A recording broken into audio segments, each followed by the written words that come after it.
चला, प्रभूच्या नावाला धन्यवाद असो की प्रभूने अशा प्रकारे देखील प्रभूची इच्छा असेल, प्रभूने नेटवर्क पुन्हा मला मिळालं आणि या ठिकाणी मंडळीच्या सहभागितेमध्ये बसण्यास प्रभूने कृपा पुरवली, म्हणून प्रभूचे आभार उपकार मानूया.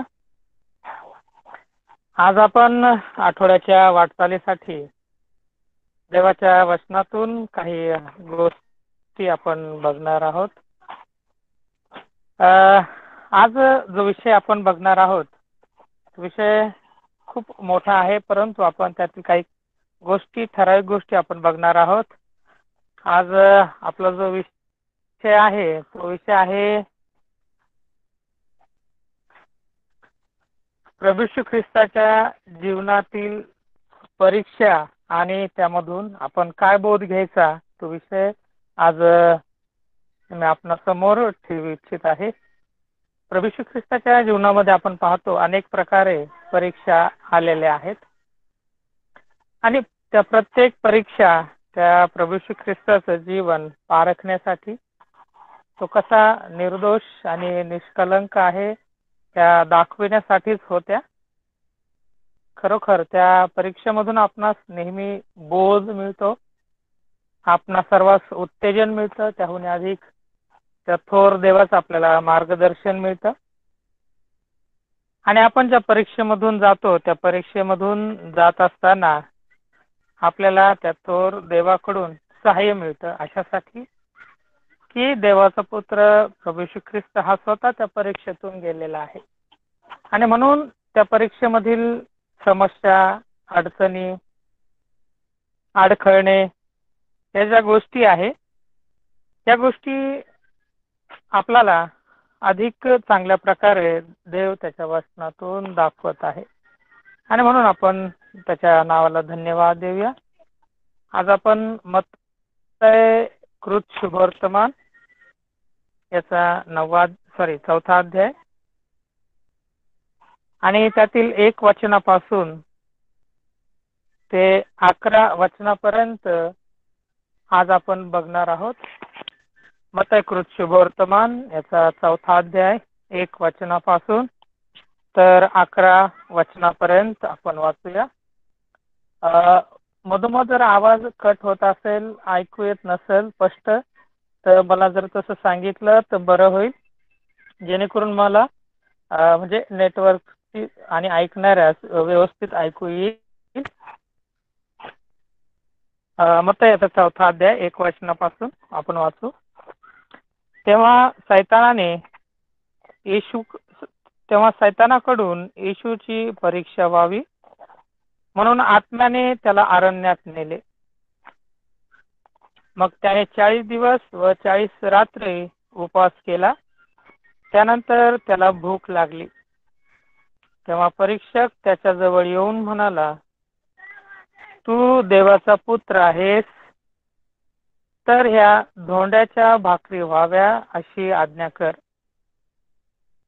परंतु त्याने उत्तर दिले की मनुष्य केवळ भाकरीने नव्हे तर परमेश्वराच्या मुखातून निघणाऱ्या प्रत्येक वचनाने जगेल असा शास्त्रलेख आहे.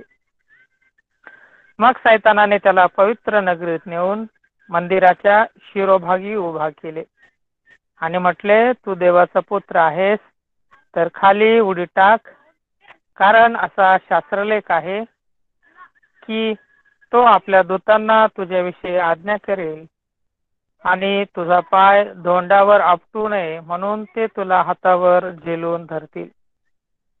येशूने त्याला म्हटले, आणखी असा शास्त्रलेख आहे की परमेश्वर जो तुझा देव त्याची परीक्षा पाहू नको.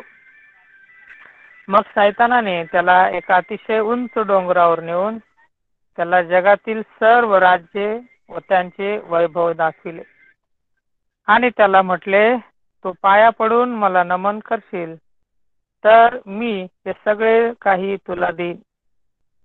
तेव्हा येशू त्याला म्हणाला, अरे सैताना, चालता हो, कारण असा शास्त्रलेख आहे की परमेश्वर तुझा देव याला नमन कर व केवळ त्याचीच उपासना कर.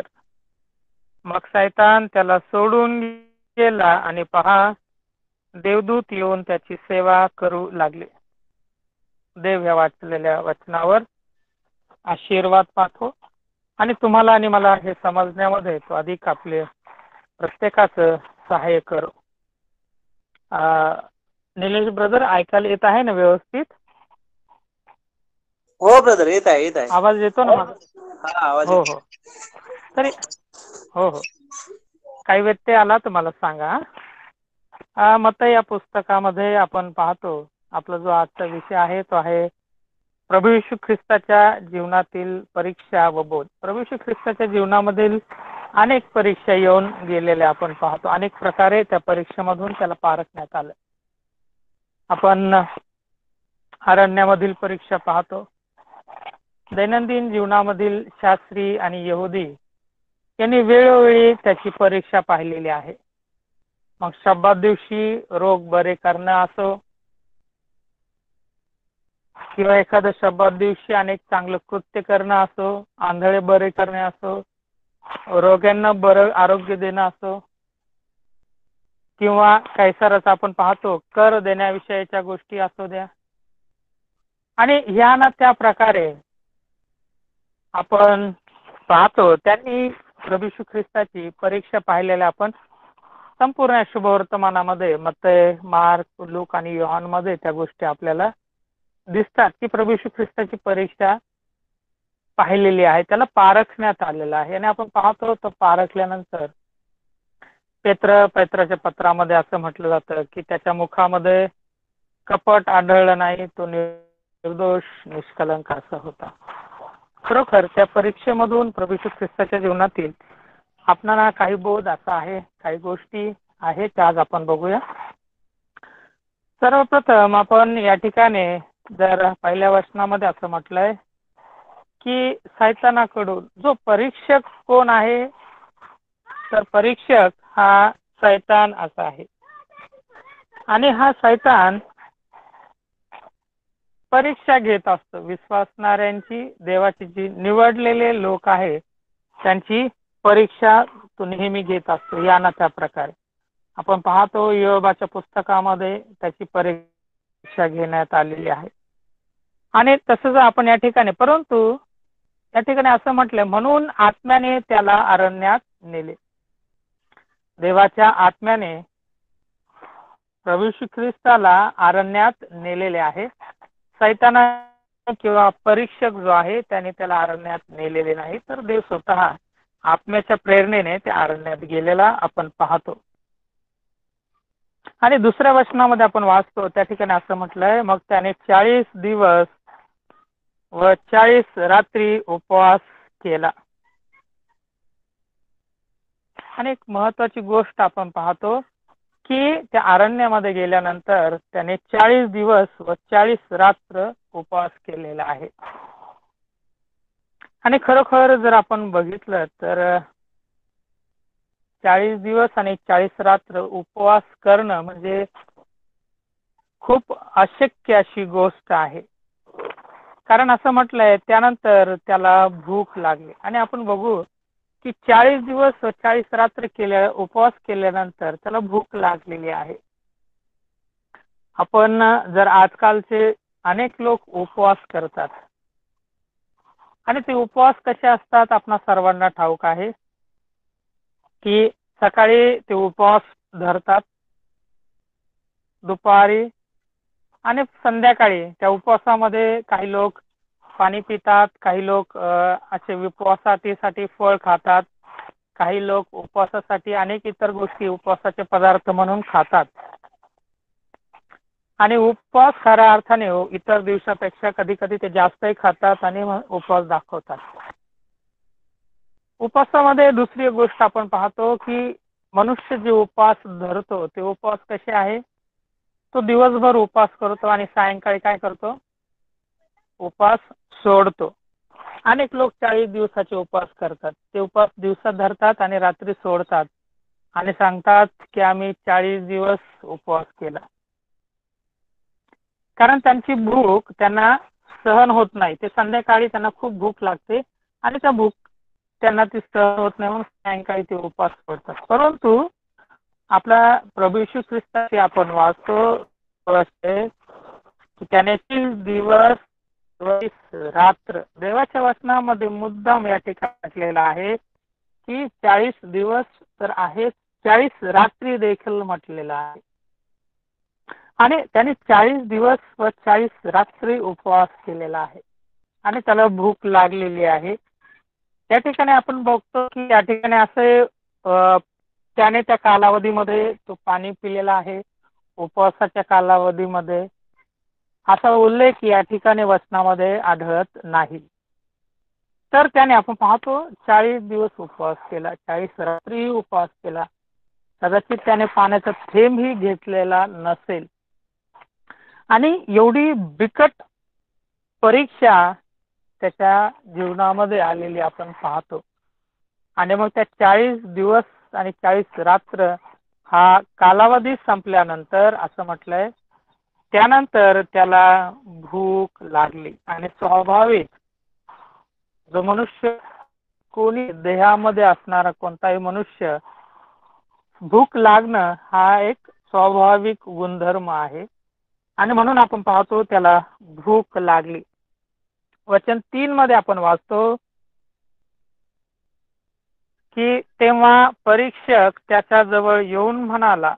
आणि मग तो जो परीक्षक आहे तो सैतान, कारण पहिल्या वचनात वाचतो की सैतानाकडून येशूची परीक्षा व्हावी. म्हणजे परीक्षक कोण आहे? सैतान. आणि मग तो परीक्षक त्याच्या जवळ येऊन म्हणाला. खरोखर या वचनामध्ये आपण वाचतो की परीक्षक म्हणतो प्रभू येशू ख्रिस्तास की तू देवाचा पुत्र आहेस तर या धोंड्याच्या भाकरी व्हाव्या अशी आज्ञा कर. आणि एक प्रश्न या परिस्थितीमध्ये सैतान प्रभू येशू ख्रिस्ताला म्हणत आहे की तू देवाचा पुत्र आहेस तर. असं का म्हटलं असेल हे आपण अगोदर थोडस समजून घ्यावं. कारण आपण जर मत्तयाच्या 3ऱ्या अध्यायामध्ये जर आलो आणि त्यातील 15-16 हे वचन जर 17 हे 3 वचन आपण जर वाचले त्या ठिकाणी जर आपण पाहिलं तर 15 मत्तयाचा 3रा अध्याय 15-16 आणि 17 या वचनामध्ये आपण पाहतो की प्रभू येशू ख्रिस्ताने धर्माचरण सर्व पूर्णपणे व्हावे हे उचित आहे म्हणून आपण पाहतो योहानाकडून प्रभू येशू ख्रिस्ताने काय घेतला? बाप्तिस्मा घेतलेला आहे. 16व्या वचनामध्ये आपण वाचतो की बाप्तिस्मा घेतल्या तर लागलाच पाण्यातून येशू वर आल्यानंतर आकाश उघडले आणि देवाचा आत्मा कबुतरासारखा आपणावर येताना पाहिलं. आपण पाहतो देवाचा आत्मा त्याच्यावर येताना आपण पाहिलेला आहे. आणि 17व्या वचनामध्ये एक अद्भुत अशी गोष्ट घडली की आकाशातून देव पित्याने काय केलेले आहे? साक्ष दिलेली. काय दिलेली आहे? साक्ष दिलेली. साक्ष काय आहे? वचन 17 मध्ये आपण वाचतो हा माझा पुत्र मला परमप्रिय आहे याच्याविषयी मी संतुष्ट आहे.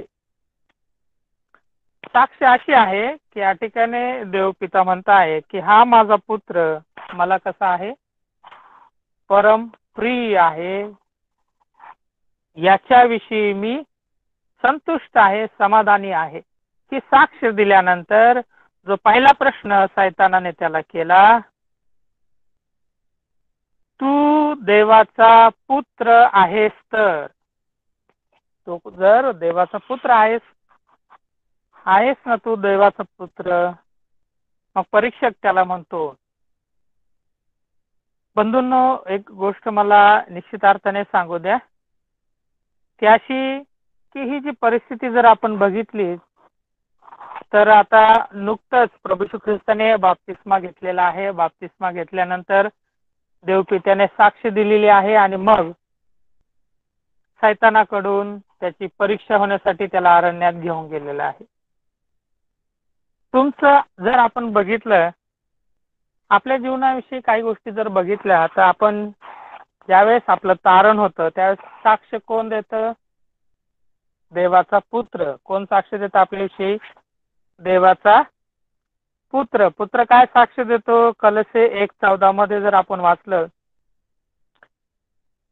की त्याच्या रक्ताच्या द्वारे खंडणी भरून प्राप्त केलेली मुक्ती म्हणजे आपल्या अपराधांची क्षमा आपल्याला मिळालेली आहे. दुसरी साक्ष काय आहे? प्रभू येशू ख्रिस्त काय सांगतो की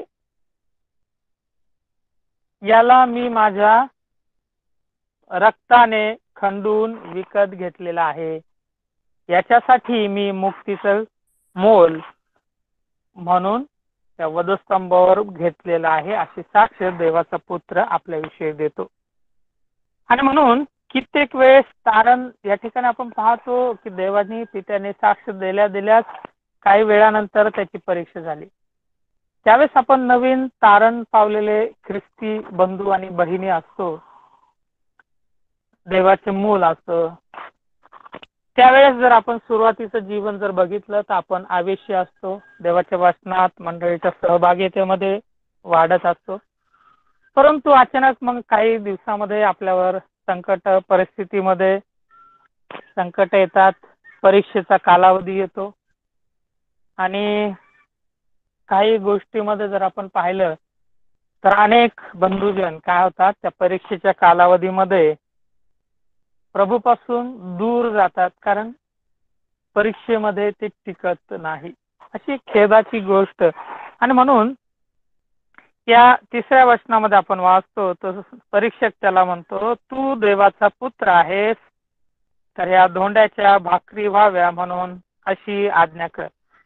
या ठिकाणी मला एक प्रश्न असा आला की सैतानाने हाच का प्रश्न विचारला की तू धोंड्याच्या भाकरी कर किंवा धोंड्याच्या भाकरी व्हाव्या अशी आज्ञा कर, हा का प्रश्न विचारला असेल याबाबत मी विचार करत होतो की सैतानाने दुसरा प्रश्न का विचारला नाही.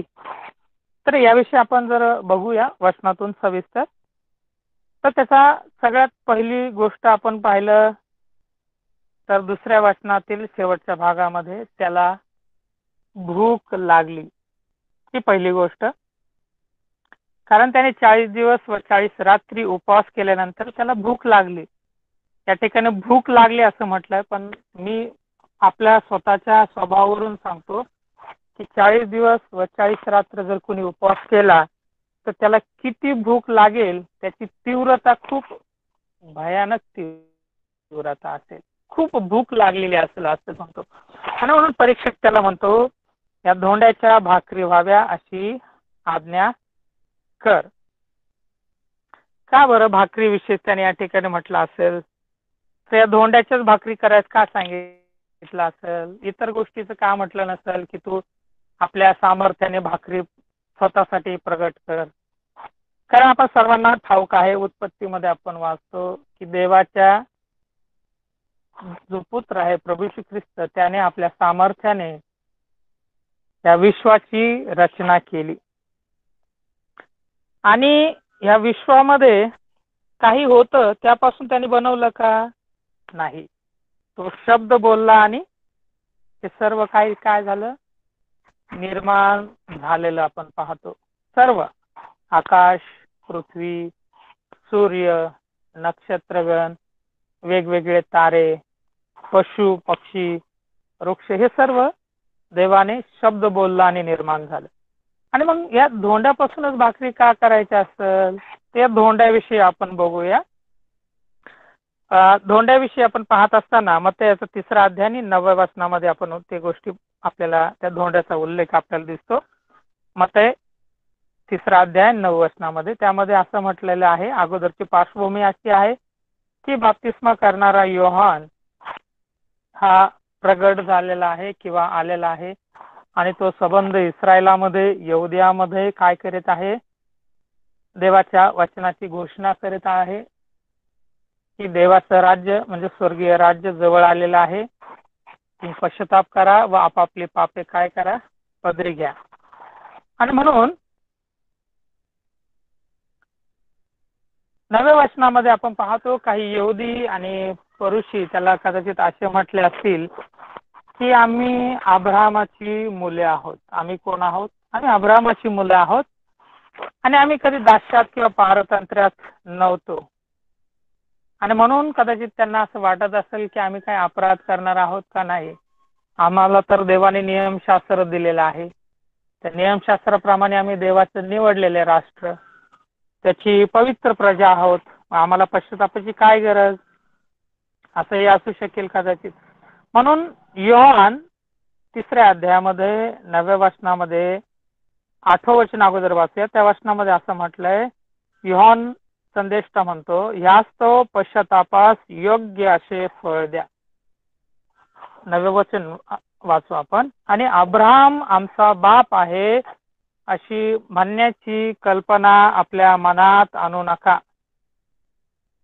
योहान त्यांना स्पष्टपणे सांगतो की तुम्ही आता पश्चाताप करून आपली पाप पदरी घेतली आहे, ठीक आहे, तर त्यास योग्य अशी फळ द्या. तर तुम्ही म्हणता की अब्राहम आमचा बाप आहे अशी म्हणण्याची कल्पना आपल्या मनात आणू नका. कारण मी तुम्हाला सांगतो, या दगडापासून अब्राहमासाठी मुले निर्माण करण्यास देव समर्थ आहे. देव कशासाठी समर्थ आहे? तुम्हाला यहुदी आहेत, तुम्ही देवाचे निवडलेले लोक आहेत, मग देव तुमचाच उपयोग करेल का पुढे अब्राहमाची संतान म्हणून? तुम्ही जर पश्चातापास फळ दिलं नाही तर त्या ठिकाणी योहान सांगतो, त्या दगडापासून, योहानासमोर जे दगड असतील किंवा त्या ठिकाणी तो नदी किनारी जो उभा होता त्या ठिकाणी कदाचित अनेक दगड असतील, आणि म्हणून त्या ठिकाणी तो म्हणतो की ह्या दगडापासून देव अब्राहमासाठी काय करेल? मुले निर्माण करेल. मग तुमची गरज आहे का? तुमची देवाला गरज नाहीये. जर तुम्ही पश्चाताप केला नाही, जे पश्चातापास योग्य अशी फळं दिले नाही, तर देव अब्राहमासाठी या दगडापासून, या धोंड्यापासून मुलं निर्माण करेल आणि वेगळी संतती निर्माण करेल. असंच एक घटना आपण पाहतो कोणाच्या बाबतीत? मोशेच्या बाबतीत आपण पाहतो, बरोबर आहे की नाही? इस्रायल लोकांनी देवाविरुद्ध पातक केलं, त्याला रानात 3 दिवस आणलं, वेळोवेळी त्याची परीक्षा पाहिली आणि देव संतापला आणि म्हटला मोशेला की मी तुझ्यापासूनच एक मोठं राष्ट्र निर्माण करतो, यांचा मी नाश करतो. म्हणजे देवाला थोडक्यात काय आहे? देवाला काहीच अशक्य नाहीये. आणि म्हणून परीक्षक काय म्हणतो? या धोंड्याच्या भाकरी व्हाव्या अशी आज्ञा कर. देव जर या दगडापासून, या धोंड्यापासून अब्राहमाला मुलं बनवू शकतो, अब्राहमासाठी संतानासाठी मुलं बनवू शकतो, तर मग या धोंड्यापासून भाकरी बनवणं सोपं आहे. आणि म्हणून तो म्हणतो या धोंड्याच्या भाकरी व्हाव्या अशी आज्ञा कर. आणि मग आपण बघतो भाकरी व्हाव्या, कारण ह्या भुकेशी संदर्भात आहे, म्हणून या ठिकाणी आपण बघतो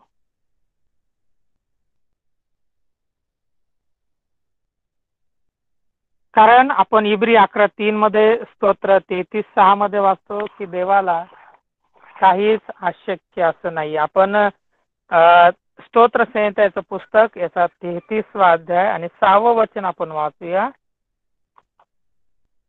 स्तोत्र 33 आणि वचन 6.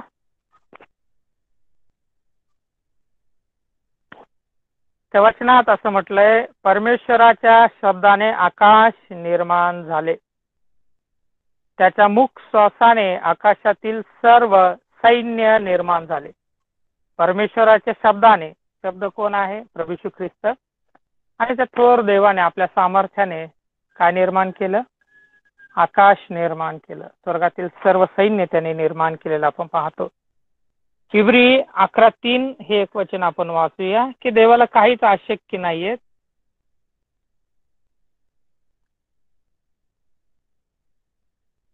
इब्री पत्र याचा 11वा अध्याय आणि 3ऱ्या वचनात असं म्हटलंय, विश्वासाने आपल्याला कळते की देवाच्या शब्दाने विश्वाची रचना झाली, अशी की जे दिसते ते दृश्य वस्तूपासून झाले नाही. आणि इब्री लेखक म्हणतो देवाच्या आज्ञेप्रमाणे, देवाच्या सामर्थ्याने हे विश्व निर्माण झालं. आणि हे कशापासून, दृश्य वस्तूपासून झालं का? नाहीये. मग देवाला अवघड आणि अशक्य काहीच नाही, म्हणून परीक्षक म्हणतो की या धोंड्याच्या भाकरी व्हाव्या.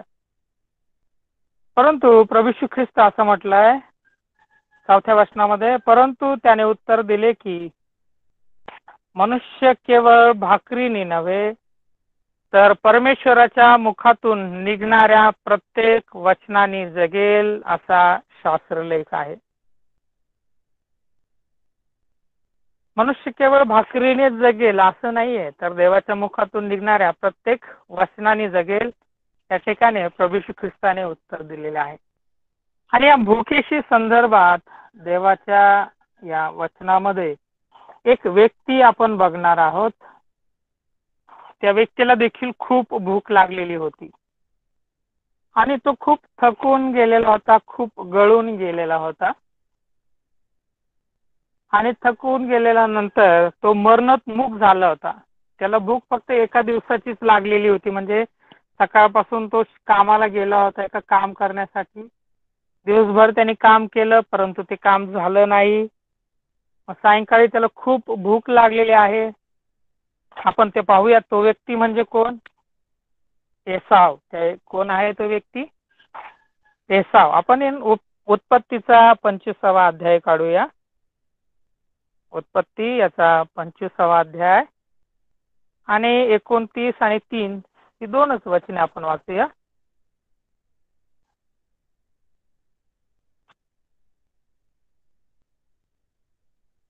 उत्पत्ती याचं पुस्तक 25वा अध्याय आणि 29 आणि 30.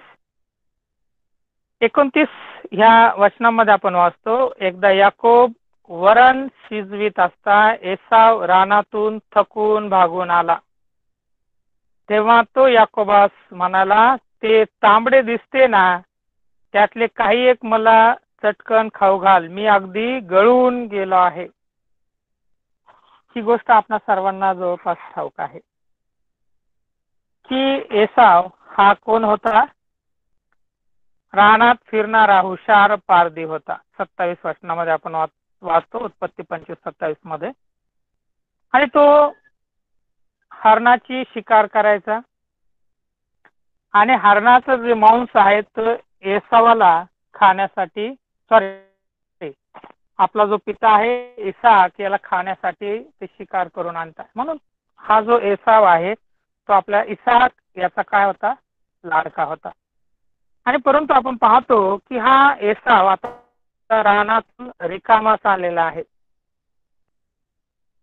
आणि तो थकून भागून आल्यानंतर याकोब काय करीत होता? एक घरामध्ये बसलेला होता, चुलीजवळ बसलेला असेल कदाचित स्वयंपाकघरामध्ये. आणि तो त्या भांड्यामध्ये डाळ शिजवीत होता, जे तांबडं असं म्हटलेलं आहे. कदाचित मसुरीची डाळ असू शकेल किंवा तुरीची पण असेल, पण ती एक तांबड्या प्रकारची डाळ होती. आपण या ठिकाणी आपण बघू. आणि म्हणून तो खाऊ घाल, मी अगदी गळून गेलेलो आहे. हा एक व्यक्ती आहे, हा दिवसभर रानातून शिकार न भेटल्यामुळे गळून गेलेला आपण पाहतो. आणि 30 वचनामध्ये तो म्हणतो की मी अगदी गळून गेलेलो आहे. 32 वचन आपण वाचूया. त्या 32 वचनात असं म्हटलंय, एसाव म्हणाला, हे पहा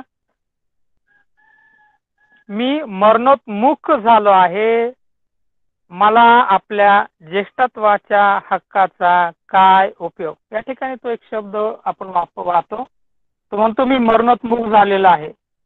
कारण याकोब त्याला म्हणतो, मी तुला हे मसुरीचं किंवा जे तांबडं जे आहे वरण, जी मसुरीची डाळ असेल ते मी तुला देतो, परंतु तुला त्यासाठी काय करावं लागेल? तुझ्या ज्येष्ठत्वाचा काय द्यावा लागेल? मला हक्क द्यावा लागेल. तुम्हाला ज्येष्ठत्वाचा हक्क दे, मी तुला हे जेवण देतो. आणि एसावाने क्षणभरही विलंब न करता 32 वचनामध्ये म्हणतो, पहा मी मरणोन्मुख झालो आहे, मला आपल्या ज्येष्ठत्वाच्या हक्काचा काय उपयोग. तो काय करीत आहे? आपला ज्येष्ठत्वाचा हक्क तुच्छ लेखित आहे. तो म्हणतो मी आता मरायला लागलोय, भुकेने माझा जीव चालला, आणि तू काय विचारतो मला की तुझा अधिकार मला दे. मी जगलो तर माझा अधिकार राहील ना, मी तर मरणोन्मुख झालेला आहे. तो म्हणतो मला त्याचा काय उपयोग, माझ्या ज्येष्ठत्वाचा हक्क घे तुला, पण मला जेवायला दे. या ठिकाणी बंधूंनो, एक गोष्ट मला सांगू इच्छितो की जेवणासाठी आणि आपल्या अनियंत्रित भुकेसाठी एसावाने काय केलं माहितीये का? देवाचा अधिकार, जो ज्येष्ठत्वाचा जो हक्क होता, तो काय केला? तुच्छ मानला. कारण त्या काळामध्ये अशी रीत होती की जो घरातील जो ज्येष्ठ पुत्र असेल तो त्या घरच्या म्हणजे जो पिता असेल त्या पित्याचं काय आहे, प्रथम फळ असायचा. दुसरी गोष्ट, तो अधिक सन्मानास योग्य असायचा. ज्येष्ठ पुत्र घरची सगळ्या कारभाराची जबाबदारी त्याच्याकडे असायची. सर्व मुख्य गोष्टी पाहणारा कोण होता? ज्येष्ठ पुत्र. देवाची आराधना करण्यासाठी देखील प्रथम कोणाला मानलं जातं? ज्येष्ठ पुत्र. आणि अधिक भरपूर वेगवेगळ्या गोष्टी आहेत, त्या सर्व कोणाला होत्या? देवाने दिलेल्या ज्येष्ठ पुत्राला दिल्या होत्या. आणि म्हणून तर नियमशास्त्रामध्ये आपण वाचतो की देवाने इस्रायल लोकातील जे प्रथम जन्मलेले आहे, जे ज्येष्ठ आहेत, त्यांच्याऐवजी कोणाला निवडून घेतलं? लेवीय वंशाला निवडून घेतलेलं आपण पाहतो. की मी सर्वांना निवडून न घेता मी माझ्यासाठी त्या सर्व ज्येष्ठत्वासाठी कोणाला निवडून घेतो? लेवीय वंशाला घेतलेलं आपण पाहतो. आणि म्हणून ज्या एसावाविषयी आपण वाचतो, त्याला स्वतःची भूक, त्या भुकेची तो आहारी गेलेला होता. भुकेवर त्याचं नियंत्रण नव्हतं, म्हणून त्याने देवाच्या गोष्टी काय केल्या? तुच्छ मानल्या, त्या देऊन टाकल्या, किंवा आपण म्हणतो त्या काय केल्या? विकून टाकल्या. थोडक्यात काय म्हणलं? याकोब म्हणतो मला ज्येष्ठत्वाचा हक्क दे. एसाव म्हणतो किरकोळ शिल्लक गोष्ट म्हणून काय म्हणतो, ज्येष्ठत्वाचा हक्कच मागितला ना, आता मी मरायला लागलो, मला जेवण भूक लागली आणि तू काय मागतो? त्याने त्या तुच्छ लेखल्या बंधूंनो आणि त्या याकोबाला देऊन टाकल्या. खरोखर तुमच्या आणि माझ्या जीवनामध्ये बंधूंनो कधी उपासमार येऊ शकते. कधी कधी आपल्याला देवाच्या मीटिंगसाठी जावं लागेल, त्या ठिकाणी जेवणाची सोय असेल किंवा नसेल. देवाच्या वचनासाठी ज्यावेळेस आपण जातो, आणि म्हणून जेवणाची सोय नाही म्हणून आपण देवाचं जे कार्य आहे ते सोडून द्यायचं का? त्या ठिकाणी आपण पाहतो प्रभू येशू ख्रिस्त काय म्हणतो सैतानाला? मनुष्य केवळ भाकरीने नव्हे तर परमेश्वराच्या मुखातून निघणाऱ्या प्रत्येक वचनाने जगेल. मला एक गोष्ट आधी सांगू द्या. या ठिकाणी आपण रोमकरसपत्र याचा 14वा अध्याय आणि त्यातील 20 हे वचन आपण वाचूया. आपल्यापैकी एक बंधूजनाने जर वाचलं तर बरं होईल. रोमकरसपत्र याचा 14वा अध्याय आणि 20 हे वचन आपण वाचूया.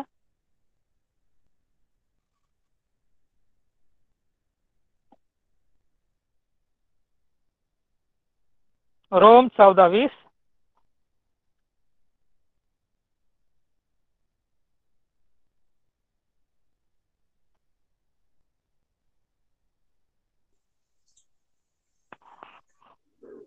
अत्राकरिता देवाने कार्य दंडावर पाडू नका.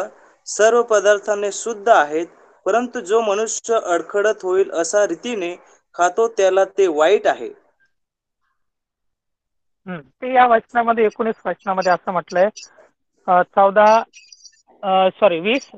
अध्याय रोम 14:20 मध्ये असं म्हटलंय, अन्ना करता देवाचं कार्य ढासळून पाडू नको.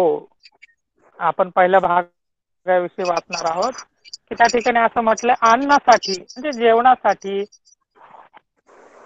भाकरीसाठी तू देवाचं कार्य ढासळून देऊ नको. म्हणजे तुला देवाचं कार्य करण्यासाठी तू जात आहे, किंवा ज्या ठिकाणी तू सभेसाठी जात असशील, देवाच्या सुवार्तेसाठी तुम्ही जात असाल, किंवा इतर देवाच्या कार्यासाठी तुम्ही जात असाल वेगवेगळ्या, आणि त्या कार्यामध्ये जर तुम्हाला भाकरी किंवा अन्न मिळालं नाही, तुम्हाला तुमची जेवणाची व्यवस्था त्या ठिकाणी जर नसेल, याचा अर्थ तुम्ही ते जाणं बंद करायचं का?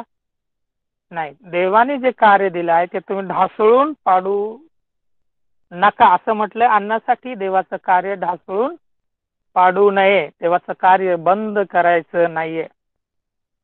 कारण या अन्नाविषयी आपण आणखी एक गोष्ट आपण बघितली तर या मत्तयाच्या पुढं या 5व्या 6व्या 7व्या अध्यायामध्ये वाचतो की प्रभू येशू ख्रिस्तांनी काय केलं.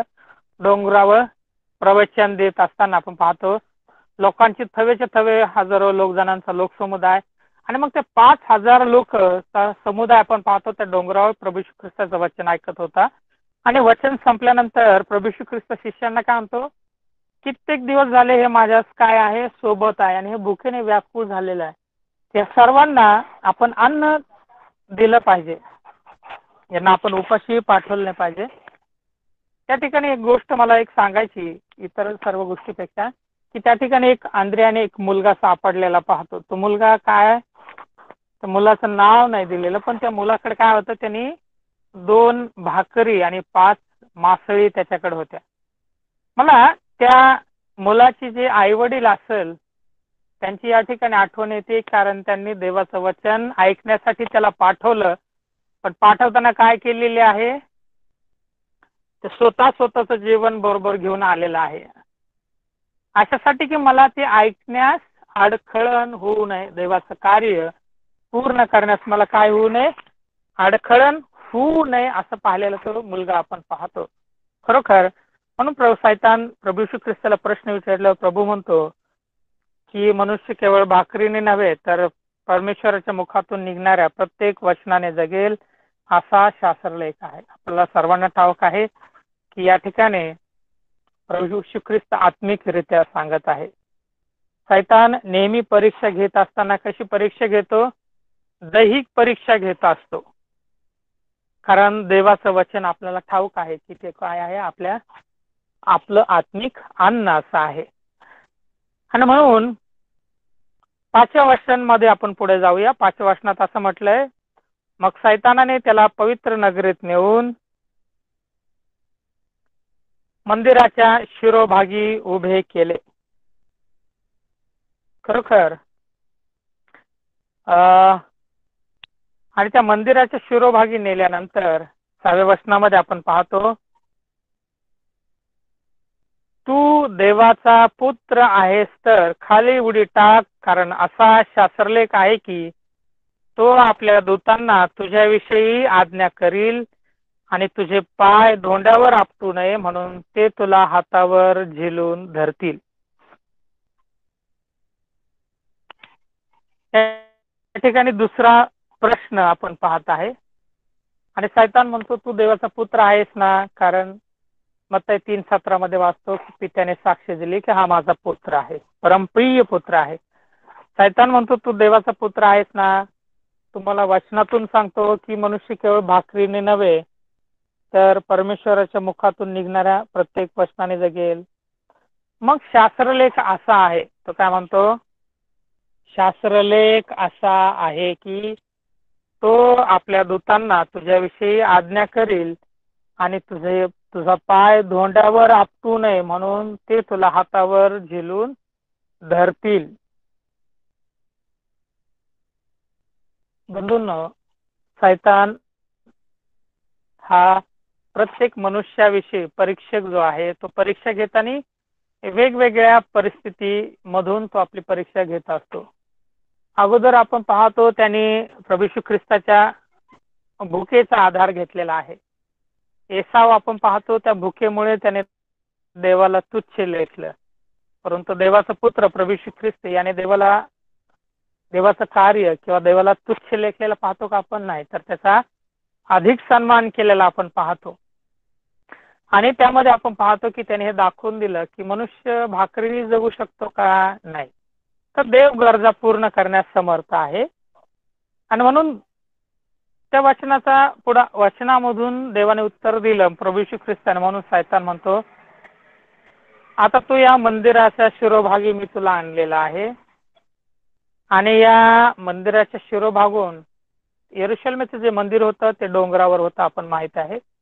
आणि त्या डोंगराच्या एका बाजूला खोल दरी होती, साधारणतः एक 300-400 फूट खोल अशी दरी असेल, थोडीशी साईडला बाजूला त्या पर्वतावर.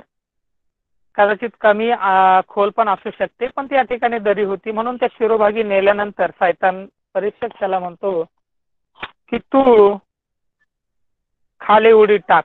कारण शास्त्रलेख असा आहे की तो आपल्या दूतांना तुझ्याविषयी आज्ञा करील आणि तुझा पाय धोंड्यावर आपटू नये म्हणून ते तुला हातावर झेलून धरतील. आता शैतान परीक्षक त्याला देवाच्या वचनातून आपली काय करीत आहे, परीक्षा करीत आहे. खरोखर आपल्या जीवनामध्ये देखील आपण पाहतो आपले जे विरोधक आहे, मी विरोधक म्हणणार नाही, पण शैतान ज्यांचा ज्यांचा ताबा घेतो आणि आपल्या विरुद्ध जे बोलतात ते असे कित्येक जवळचे असतील ज्यांना देवाच्या वचनाची माहिती आहे. ते वचनातूनच आपल्याला अडखळण लावतात. वचनात तर असं सांगितलेलं आहे, मग तू हे असं का करतो. हा, आपण जर चुकीचं करीत आहे तर निश्चित आपण आपली चूक दुरुस्त केली पाहिजे. परंतु केवळ अडखळण म्हणून अनेक जण देवाच्या वचनाचा आधार घेऊन बोलतात या शैतानासारखं, की शास्त्रात तर असं लिहिलेलं आहे, मग तू खाली उडी मार मंदिरावरून, देवाचे दूत तुला काय करतील, हातावर झेलून धरतील, तुला धोंड्यावर आपटू देणार नाही. प्रभू येशू ख्रिस्ताने खूप सुंदर असं त्याला उत्तर दिलेलं आपण पाहतो.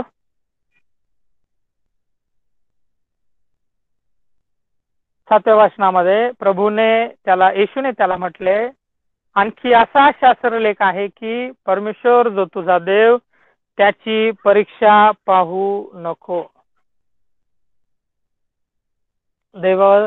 तुझा देव जो परमेश्वर आहे त्याची तू काय करायची नाही, परीक्षा पाहायची नाही. देवाने सांगितलंय. आज आपण अनेक गोष्टीमध्ये किंवा अनेक देवाचे जे ज्यांना देवाविषयी माहिती आहे त्यांच्याविषयी पाहत असताना आपण पाहतो की ते देवावर विश्वास ठेवतात. काही जण आजारी असतील आपल्यामधील,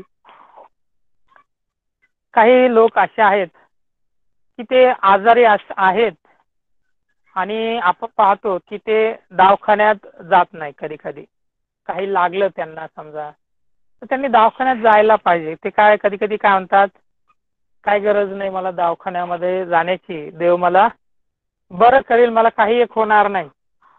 बंधूंनो, निश्चितच हा विश्वास देवावरचा खूप चांगला आहे.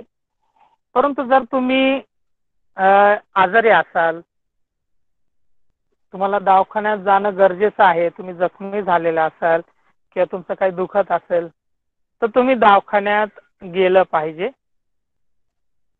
आपण जर घरीच ते दुःख घेऊन राहिलो आणि देव मला बरं करेल ही जर आपली वृत्ती जर आपण जर ठेवली तर कदाचित, मी म्हणत नाही पण कदाचित, आपण देवाची परीक्षा पाहिल्यासारखं होऊ नये.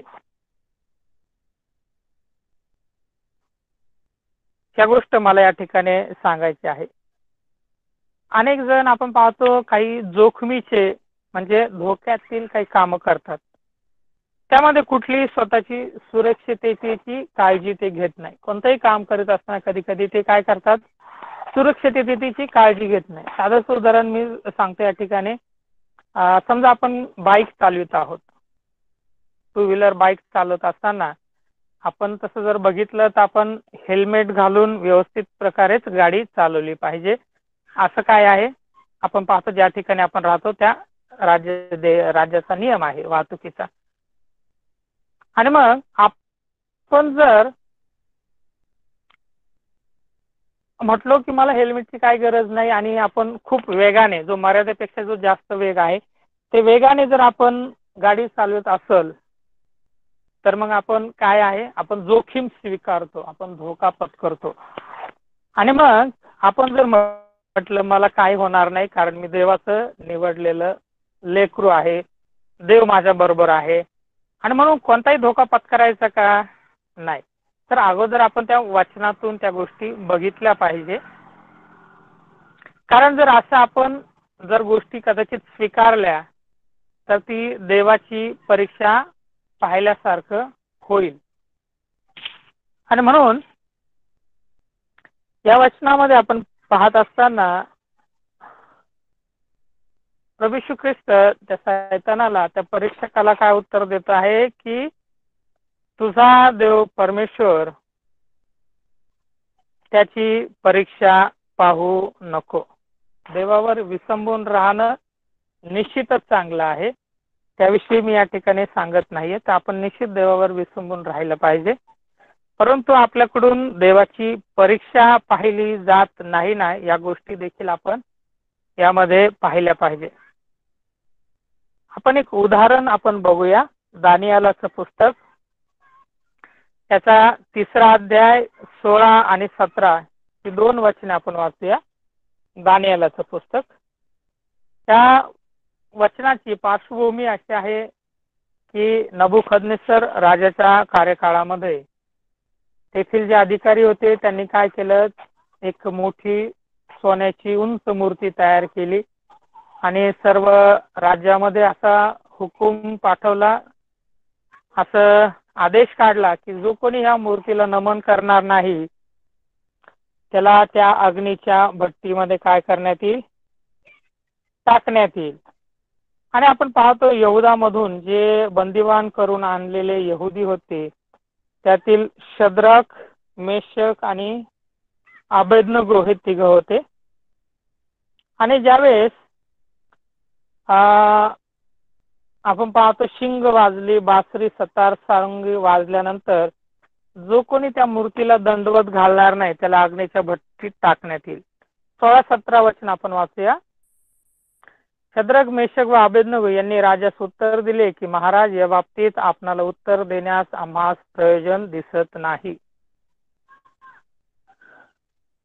ज्या देवाची आम्ही उपासना करतो तो आम्हास दगदगीत अग्नीच्या भट्टीतून सोडवायला समर्थ आहे. महाराज, तो आम्हास आपल्या हातातून सोडविल. 17 वचनामध्ये आपण वाचतो, म्हणतात की तो देव आम्हास या दगदगीच्या अग्नीच्या भट्टीतून आम्हास सोडविल.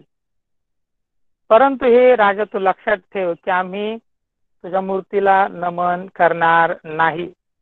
18व्या वचनाचा सुरुवातीचा भाग आपण आवर्जून वाचूया. त्या वचनात असं म्हटलंय, ते कसेही असो, पण महाराज आपण हे पक्के समजा की आम्ही आपल्या दैवतांची उपासना करणार नाही व आपण स्थापिलेल्या सुवर्ण मूर्तीला दंडवत घालणार नाही.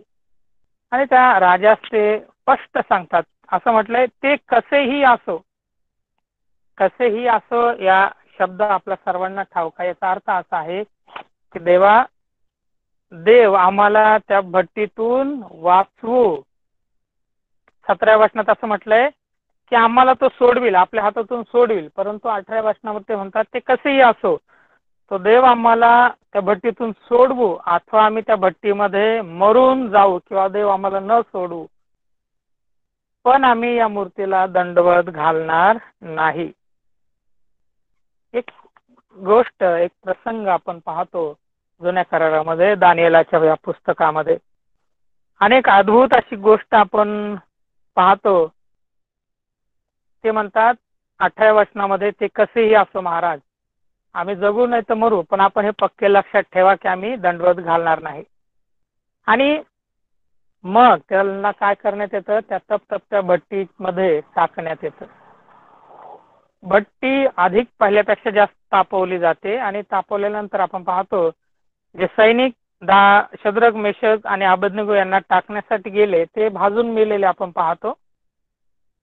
आणि मग या 3घांना ज्यावेळेस या भट्टीमध्ये टाकल्यानंतर एक गोष्ट आपण घडलेली पाहतो, एक चमत्कार घडलेला पाहतो. 24 वचनामध्ये आपण वाचतो, नबुकदनेस्सर राजा चकित होऊन पटकन उठला. तो आपल्या मंत्र्यास म्हणाला, आपण अग्नीत 3 जणांना बांधून टाकले ना? त्यांनी राजास उत्तर दिले, होय सरकार. तो म्हणाला, पहा 4 इसम अग्नीत मोकळे फिरत आहे असे मला दिसते. त्यास काही एक इजा पोहोचली नाही. 4थ्याचे स्वरूप तर एखाद्या देवपुत्रासारखे आहे. 24 वचनामध्ये आपण एक गोष्ट या ठिकाणी काळजीपूर्वक जर वाचली बारकाईने, असं म्हटलंय, तो आपल्या मंत्र्यास म्हणाला, आपण 3 जणांस बांधून टाकिले ना? शद्रक आणि मेशक आणि अबेदनगो या 3घांना काय केलंय, त्या बांधून त्या अग्नीच्या तपतप्त्या भट्टीमध्ये टाकलेलं आपण पाहतो. आणि त्या अग्नीच्या भट्टीमध्ये 3घांना टाकल्यानंतर नबुकदनेस्सर जो राजा आहे तो फार चकित झालेला आपण पाहतो आणि तो चकित होऊन काय म्हणतो आपल्या सेवकां की आपण तिघांना अग्नीच्या भट्टीमध्ये टाकले, तिघांना बांधून त्या अग्नीच्या भट्टीमध्ये टाकलेला आहे आणि मग त्या भट्टीमध्ये मला 4 इसम मोकळे फिरताना कसे दिसतं बरं? कसे 4 व्यक्ती मला त्या भट्टीमध्ये दिसत आहे अग्नीच्या भट्टीमध्ये. तो आश्चर्यचकित झालेला आपण पाहतो. कारण आपण 18व्या वचनामध्ये वाचतो की ते म्हणतात, महाराज ते कसेही असो, तो देवा मला वाचवो अथवा न वाचवो, पण तू हे पक्के लक्षात ठेव. आणि म्हणून या ठिकाणी आपण पाहतो की या तिघांनी देवाची परीक्षा पाहिली का? नाही, त्यांनी परीक्षा नाही पाहिली. आणि म्हणून प्रभू येशू ख्रिस्त त्या परीक्षकाला सैतानाला म्हणतो की तुझा देव परमेश्वर याची परीक्षा पाहू नको. आणि म्हणून या ठिकाणी आपण पाहतो की शद्रक, मेशक व अबेदनेगो यांना कदाचित तो चौथा व्यक्ती त्या अग्नीत दिसला नसेल. एक लक्षात घ्या, त्या तिघच दिसले असतील किंवा दिसलेही नसतील, परंतु त्यांना आज जे तिघजण आहेत त्यांना ही गोष्ट नाही दिसली. ही गोष्ट कोणाला दिसली? नबुकदनेस्सर राजा, त्याचे सर्व सरदार, मंत्री यांना, सैन्य यांना ती गोष्ट दिसली की चौथा जो व्यक्ती आहे त्याचं स्वरूप कसं आहे? देवपुत्रासारखं आहे. आणि म्हणून आम्ही आमच्या जीवनामध्ये अनेक प्रसंग असतात, अनेक समस्या असतात. त्या समस्येमध्ये, अडचणीमध्ये देवावर विसंबून राहणं हे निश्चित चांगलं आहे. आपण विसंबून राहिलंच पाहिजे. परंतु त्या समयामध्ये आपण एक गोष्ट नेहमी लक्षात ठेवावी की आपण देवाची परीक्षा तर पाहत नाही ना, या गोष्टीकडे आपण लक्ष देऊया. पुढे 8व्या वचनामध्ये आपण वाचतो, असं त्या ठिकाणी असं म्हटलंय, आणखी आपण काही संदर्भ जर वाचले यामध्ये 1 करेन 10वा अध्याय आणि 9 हे वचन आपण जर वाचतोय. 1 करेन 10वा अध्याय आणि 9, कोरिन्थीकरास पहिलं पत्र याचा 10वा अध्याय आणि त्यातील 9व्या वचनामध्ये असं म्हटलेलं आहे,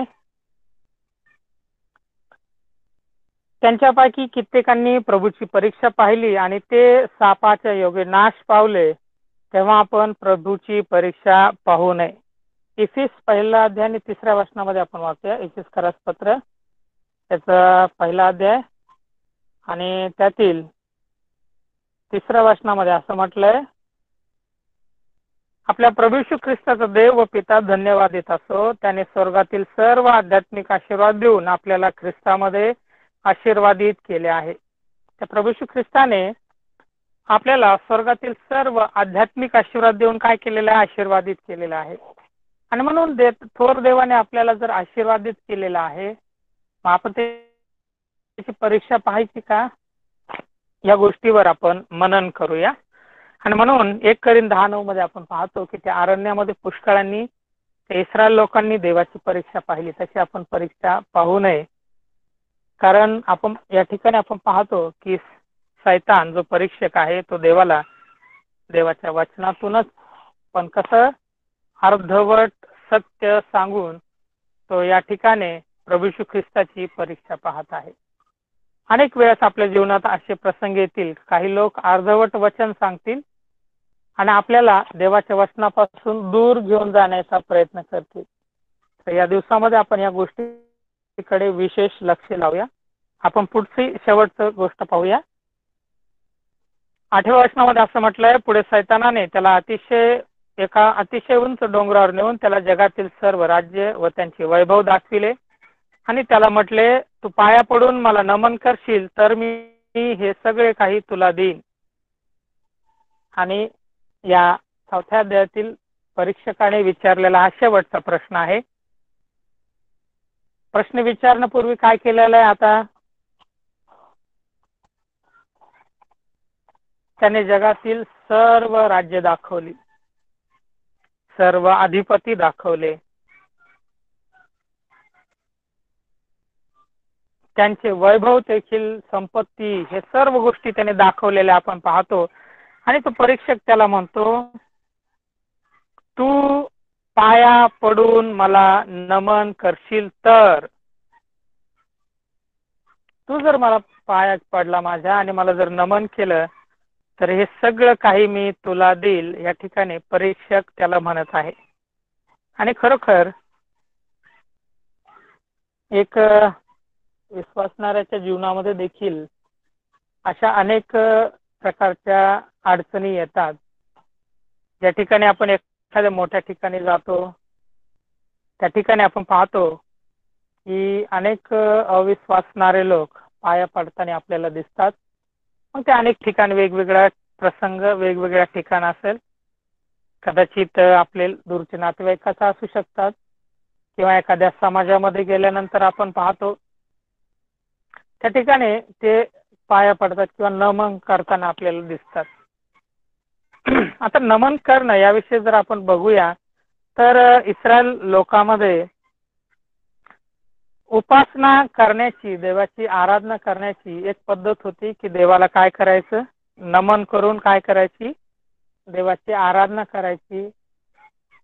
दुसरी गोष्ट आपणा सर्वांना ठाऊक आहे की स्त्रीचं मस्तक कोण आहे, पुरुष आहे. पुरुषाचं मस्तक कोण आहे, प्रभू श्री ख्रिस्त आहे. आणि प्रभू श्री ख्रिस्ताचं मस्तक कोण आहे, आपण बघतो देव जो पिता तो आहे. आणि म्हणून नमन करणं म्हणजे ते मस्तक लवविणं आणि ते मस्तक झुकविणं म्हणजे त्या मस्तकाचं काय करतो आपण, सगळं गौरव, तो मस्तकाचा जो अधिकार आहे तो आपण एखाद्याच्या पायाजवळ ठेवतो, त्याला शरण जातो, आपलं सामर्थ्य आपला अधिकार त्याच्या चरणाजवळ ठेवतो आणि त्याला शरण गेल्यासारखं होतं. म्हणून या ठिकाणी परीक्षक त्याला म्हणतो, हा प्रश्न का विचारला असेल की सर्व वैभव त्याने दाखवलं, ते यामागचं कारण आपल्याला ठाऊक आहे की जो देव स्वर्ग आणि पृथ्वीचा राजा आहे त्या थोर देवाने तुमच्यासाठी आणि माझ्यासाठी काय केलं, तो धनवान असता काय झाला, दरिद्री झालेला आपण पाहतो. तो एका योसेफाच्या घरी जन्मास आलेला आपण पाहतो. आणि योसेफ आणि मरियाची जी परिस्थिती जर आपण बघितली तर ती आर्थिक परिस्थिती नाजूक होती, खूप आर्थिक परिस्थिती नाजूक अशी होती. आणि त्या आर्थिक परिस्थिती नाजूक असल्या कारणाने आपण पाहतो कदाचित मी निश्चित अर्थ नाही सांगत, पण कदाचित सैतानाला वाटलं असेल की या जगामध्ये हा तर निर्धन दिसतोय, हा दरिद्री आलेला दिसतोय, आणि मग जर मी याला संपत्तीचा मोह घातला, मी जर या सर्व जगाचं वैभव याला दाखवलं तर कदाचित हा मला काय करेल, नमन करेल. आणि म्हणून तो 10व्या वचनामध्ये 9व्या वचनामध्ये असं म्हटलंय, तू पाया पडून मला नमन करशील तर हे सगळे काही तुला देईन. आणि म्हणून तो म्हणतो की हे सर्व काही तुझंच आहे, फक्त तू मला काय कर, पाया पडून मला नमन कर. त्या वचनाविषयी आणखी एक सांगताना आपण पाहतो की सैतानाने जे पाप केलं ते पाप कोणतं आहे, हे 9व्या वचनातील पाप आहे. त्याने आराधना करण्याचं त्याच्या मनामध्ये विचार आला, त्याच्या मनामध्ये मोह आला की मी माझं राजासन त्या आकाशातील तारांगणाहून उच्च करील, मी परस्पराच्या निवासस्थानी वसेल आणि मी माझं राजासन उच्च करील, म्हणजे लोक माझी आराधना करतील. आणि हे तो जो पतित देवदूत आपण पाहतो त्याच्या मनामध्ये हा विचार आलेला पाहतो. आणि म्हणून 10व्या वचनामध्ये प्रभू येशू ख्रिस्त त्याला म्हणतो, अरे सैताना चालता हो, कारण असा शास्त्रलेख आहे की तुझा देव परमेश्वर तुझा देव, असं म्हटलंय. तुझा देव परमेश्वरने म्हटलं तर परमेश्वर तुझा देव याला नमन कर व केवळ त्याचीच उपासना कर. आणि आपण पाहतो त्याने त्याला धमकावलं, त्याला दटावलेलं आपण पाहतो. कारण तो म्हणतो, अरे सैताना चालता हो म्हटलं, त्याला धमकावलं, त्याला दटावलं त्याच्या विचाराबद्दल आणि सांगितलं की असा शास्त्रलेख आहे की तुझा परमेश्वर, तुझा देव याला नमन कर व केवळ त्याचीच उपासना कर. कारण हे वचन आपण अनुवादाचं पुस्तक याच्या 6व्या अध्यायामध्ये 13व्या वचनामध्ये देखील या गोष्टी आपण वाचतो. बंधुजनो, खरोखर जगिक मान सन्मानासाठी आपल्यावर कदाचित एखाद्या प्रसंगामधून आपण जात असताना ज्या ठिकाणी आपण जर नमन केलं एखाद्या गोष्टीला, एखाद्या वस्तूला, एखाद्या व्यक्तीला, तर आपल्याला कदाचित जगामध्ये मान सन्मान, मोठेपणा मिळू शकेल. म्हणून जगिक मान सन्मानासाठी जर आपण त्या व्यक्तीला जर नमन केलं, जसं सैतान म्हणतो हे सर्व तुला देईन मी वैभव, फक्त तू मला नमन कर, तसं आपल्या जीवनामध्ये देखील प्रसंग येऊ शकतात. जगिक मान, मोठेपणा, लोकांनी आपल्याला चांगलं म्हणावं, म्हणून जर आपण अशी काही कृती केली, देवाचं गौरव करण्याचं सोडून आपण जर त्या मोहाला, त्या परिस्थितीला जर शरण गेलो, तर त्यातून देवाचं गौरव होईल का? नाही होणार. आपणा सर्वांना ही गोष्ट पक्की ठाऊक आहे का नमन फक्त कोणाला करायचंय? देवाला. परमेश्वर तुझा देव याला नमन कर व केवळ त्याचीच उपासना कर. आपण एक वचन वाचूया आणि थांबूया. स्तोत्र संहिता याचं पुस्तक, याचा 95वा अध्याय आणि त्यातील 6 हे वचन आपण वाचूया. स्तोत्र 95 आणि वचन 6. त्या वचनात असं म्हटलंय, या परमेश्वर जो आपला उत्पन्न करता, त्याच्या पुढे आपण गुडघे टेकू, त्याची उपासना करू, त्याला नमन करू.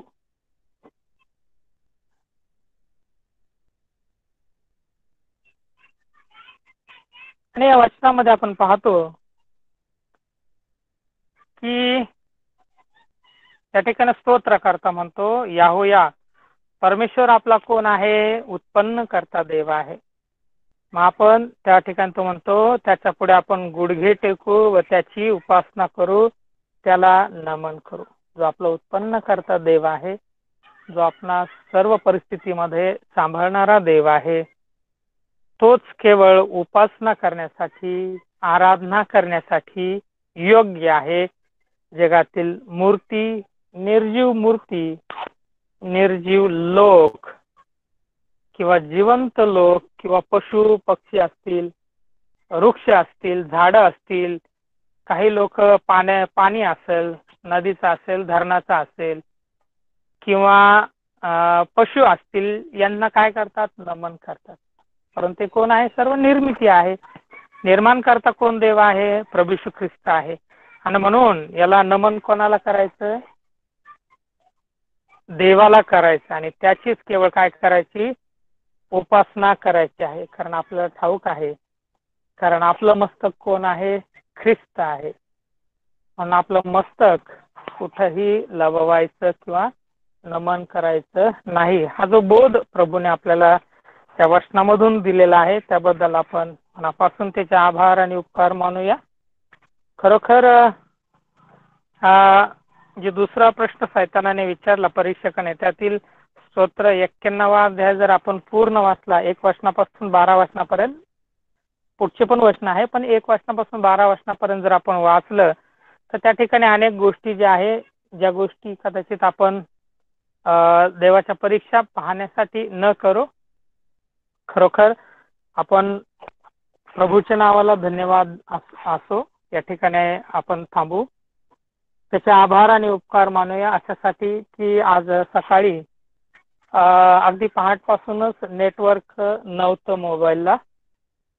दुसरी गोष्ट, सकाळी मला निलेश ब्रदरचा फोन आला. ब्रदर म्हणे जॉईन व्हायला काही अडचण येत आहे बहुतेक.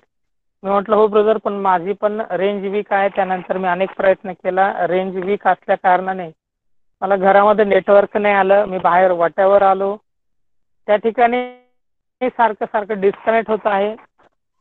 परंतु आज प्रभूने मी आता एका शेतात येऊन बसलो ज्या ठिकाणी आजूबाजूला भात काढण्याचं काम चालू आहे, परंतु या आजूबाजूला असून देखील मी या शेतामध्ये प्रभूने मला बसवलं आणि रेंज पुरवली, त्याबद्दल मी प्रभूच्या नावाला विशेष धन्यवाद देतो आणि प्रभूचे आभार आणि उपकार मानतो. खरोखर या प्रभूच्या जीवनामध्ये अनेक परीक्षाचे प्रसंग येऊन गेलेले आहे. शैतान वेळोवेळी यहुदी, परुषी, शास्त्री लोकांकरवी अनेक परीक्षेचे प्रसंग आलेले आहे. भरपूर मोठ्या गोष्टी आहे, परंतु आज आपण मत्तयाच्या अध्यायामधून या 3 प्रश्न पाहिलेले आहेत. प्रभू तुम्हाला आणि मला ते वचन समजण्यास आणि त्याचं लागूकरण करण्यास सहाय्य करो, दया व कृपा करो. प्रभूच्या नावाला आपण धन्यवाद देऊया. आमेन.